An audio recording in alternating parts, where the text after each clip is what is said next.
হাসিনার কিছু হলে ধরবে আগুন ঘরে ঘরে।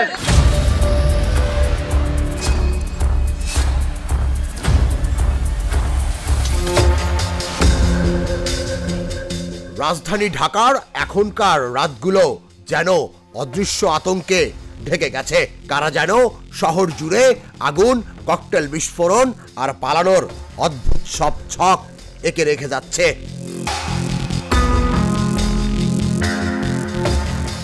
এই অস্থির পরিস্থিতির মাঝেই শুক্রবার ভোরে ঘোষণা এলো, ঢাকা ও এর আশপাশের জেলায় মোতায়েন করা হয়েছে 12 platoon border guard Bangladesh BGB.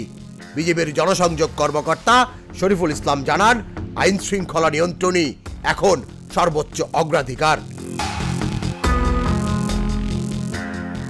কিন্তু পরিস্থিতি নিয়ন্ত্রণের ঘোষণা আসার ঘণ্টাখানেক আগেই শহরের উত্তর পশ্চিম প্রান্তে ঘটে যায় আরেকটি রহস্যময় ঘটনা। বৃহস্পতিবার রাতে শাহ আলীর বেড়িবাঁধে পার্কিং করা একটি বাসে আগুন আচমকাই জ্বলে ওঠে। প্রত্যক্ষদর্শীরা জানান, দুই দুর্বৃত্ত আগুন লাগিয়ে পালানোর চেষ্টা করলে স্থানীয়রা ধাওয়া দেয়। একজন ধরা পড়ে, আরেকজন আতঙ্কে তুরাগ নদীতে লাফ দেয়। ইতোমধ্যেই ধরা পড়া ব্যক্তিরা জানিয়েছেন, তারা কার্যক্রম নিষিদ্ধ রাজনৈতিক দল আওয়ামী লীগের ভাড়া করা সন্ত্রাসী। ফায়ার সার্ভিস আগুন নিয়ন্ত্রণে আনলেও বাসের ভেতরটা যেন জ্বলন্ত গোপন বার্তার মতো ছাই হয়ে পড়ে থাকে। শাহ আলী থানার ওসি গোলাম আজম বলেন, দুজনকে আটক করা হয়েছে। এর আগের রাতগুলোয় ফ্যাসিস্ট দলের দোসররা একই ধরনের আগুন ছড়িয়েছে কমলাপুর, যাত্রাবাড়ি, উত্তরায়। বসুন্ধরায় জ্বলেছে প্রাইভেট কার।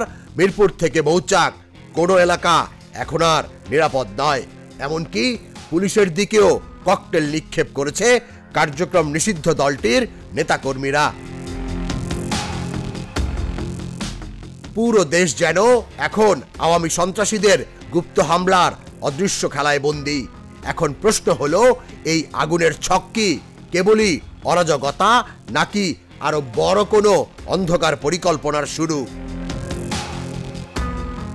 তুষার ইসলাম, জাগো নিউজ।